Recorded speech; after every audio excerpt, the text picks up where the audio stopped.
Hello, welcome to the Pigskin Pete YouTube channel. You are about to enter into the mind of a demented college football fan. Right here now, it's all clear now. I finally found the face to face my fear now. It's crazy, I can't call it. I've been too deep, trying to make rip by the end of these 2 weeks. I'm sick with the beef, they call me out on the cage. Believe it, anybody can get I got a meeting with the label tonight. I got a couple verses floating in my head, case they want me to flow. I got a feeling it was strange, it's like a reality show. Let's see if I can rap to save my life. Now all my gear looks right, and my beard looks tight. I'ma stare it in the face to see what fear looks like. I got my demo in my hand, a flutter in my heart. We coming out the dark now, the fun about to start now. Good afternoon, everybody. Pigskin Pete here. Happy Thursday to everybody. Before we get into the video today, I want to give a special thank you to all the people who sent me messages and well wishes in regards to my dog passing away earlier this week. I can't tell you how much I appreciate it. But today's video is college football related, and what we're going to talk about is a whole slew of quarterbacks that have transferred and are going to be starting this year throughout the country. Now, some of these are grad transfers, so there'll be immediate eligibility. Some of these guys have already sat out a year. But we're going to just go through a list of these guys and see which one of these guys will be the biggest impact to their respective teams. Now, this first guy is a guy you may have never heard of. He is going to be the guy that is taking over for Gardner Minshew at Washington State. Of course, Gardner Minshew threw for 1.5 million yards because Washington State's offense is an air raid system. So Minshew's off to the NFL now, and coming in to replace him is a grad transfer from Eastern Washington. Eastern Washington is an FCS school. Now, you could say, if this guy was an FCS player, what makes you think he's going to be any good at a Power 5 school like Washington State? But what if I told you that in his time at Eastern Washington, he threw for over 10,000 yards and 87 touchdowns and was a 2-time finalist for the Walter Payton Award. The Walter Payton Award is for the best player in the FCS. Mike Leach loves these kids who can light up the stat sheet with their arm. Gardner Minshew, same thing. Gardner Minshew played for 100 teams before he came to Washington State. And he had a great year last year, and I think this guy's going to just fit right in. It's going to be like they're not even skipping a beat. This guy's going to probably throw 4,000 or 5,000 yards, and who knows how many touchdowns, maybe 40. So keep an eye on this guy. His name is Gage Gubrud. I think that's how you say it. Let's stay in the West Coast. Let's stay in the Pac-12, and let's go to the University of Washington. University of Washington's probably been the best program, at least over the past 3 seasons, collectively in the Pac-12. And they got a big-time quarterback right now to replace Jake Browning. And it's another Jake, Jacob Eason. Now, Jacob Eason was a big-time recruit, big-time player, big-time prospect at the University of Georgia. He started 12 games in the 2016 season, threw for like 2,400 yards and 16 touchdowns. Not bad, not great. But the next year was supposed to be his breakout year.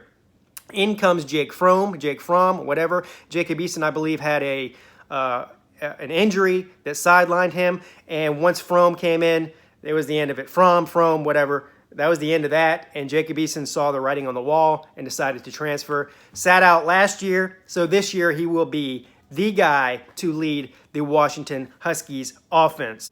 Again, I think this is a great fit. I think that actually the offense at Washington is a much better fit than it was at the University of Georgia. Now, it's not an air raid system necessarily like Washington State, but they still do throw the ball an awful lot, and Jacob Eason is a passing quarterback. He's not a dual threat. Next on the list, Missouri quarterback Kelly Bryant, formerly of Clemson. Now, unlike the first 2 guys I just mentioned, who were mirror images of the quarterbacks that they are replacing, Kelly Bryant is the complete and exact opposite of Drew Lock.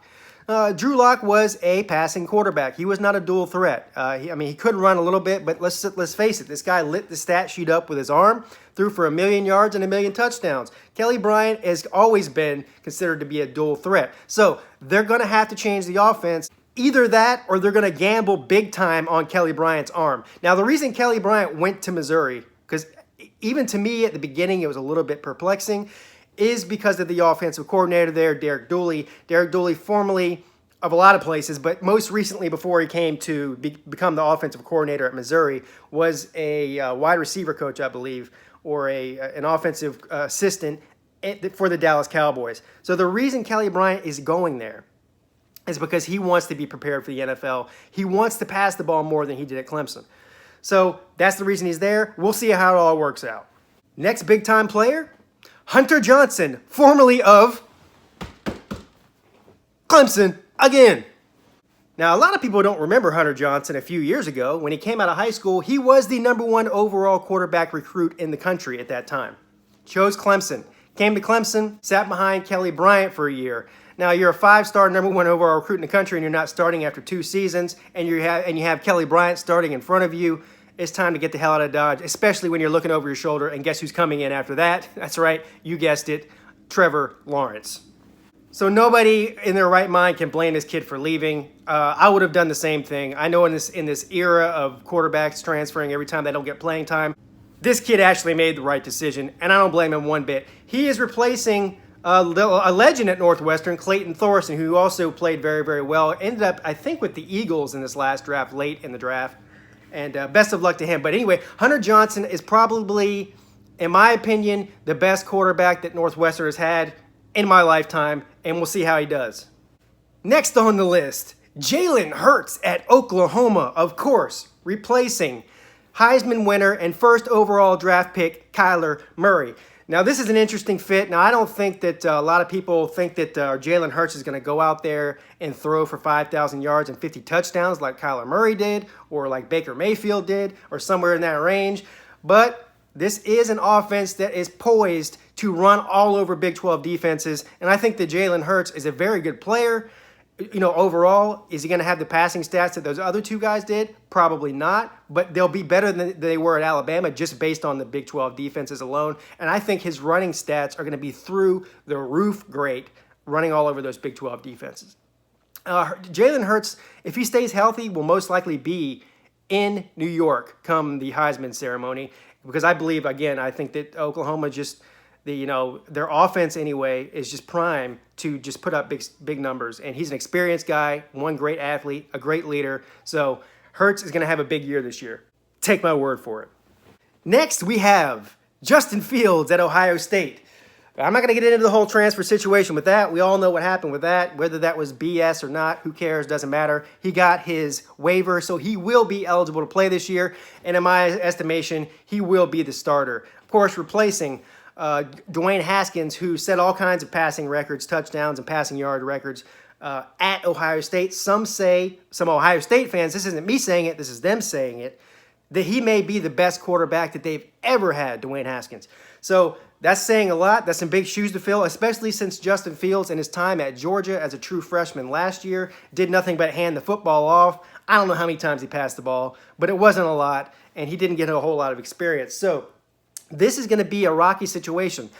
I can see one of 2 things happening with Justin Fields. Either he's going to go out there and light the world on fire and surprise everybody, or he's going to be a big-time disappointment to Ohio State fans just because he is not experienced and not ready yet. I do think, despite the lack of playing time at Georgia, he still learned a lot there. And I think that him being in college and practicing and studying film and learning the college game and getting used to the speed of the college game last year, despite the lack of playing time, is going to serve him well this year at Ohio State.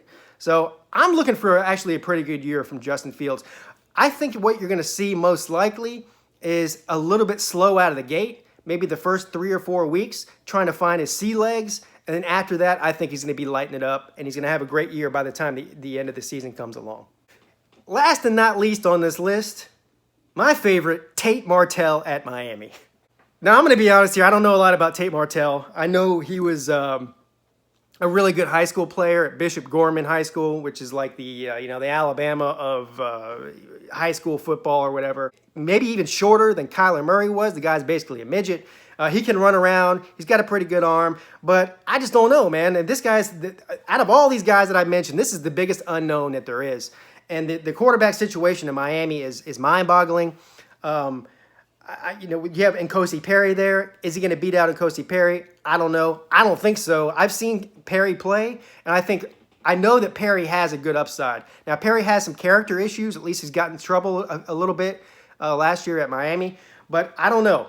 This is a tough one to pick. I think that Perry is probably going to win the job. So I wouldn't even put Martel in the same category as the rest of these guys, because the rest of these guys I just named, they're all starting next year for sure. Tay Martel, not for sure, unless something happens to Perry or he beats him out. So it may be another year before we see Martel actually start a football game, or at least start for an entire season. So the conclusion to this analysis for me is the player that will have the biggest impact on their team out of all these guys in 2019 is Hunter Johnson of Northwestern. And the reason I'm saying that is because he, out of all these other guys that I named, he is the guy who is clearly a big-time upgrade from the quarterback before him. Thanks for watching. Let me know how I'm wrong in the comment section, and have a great day. Pigskin Pete, check it out.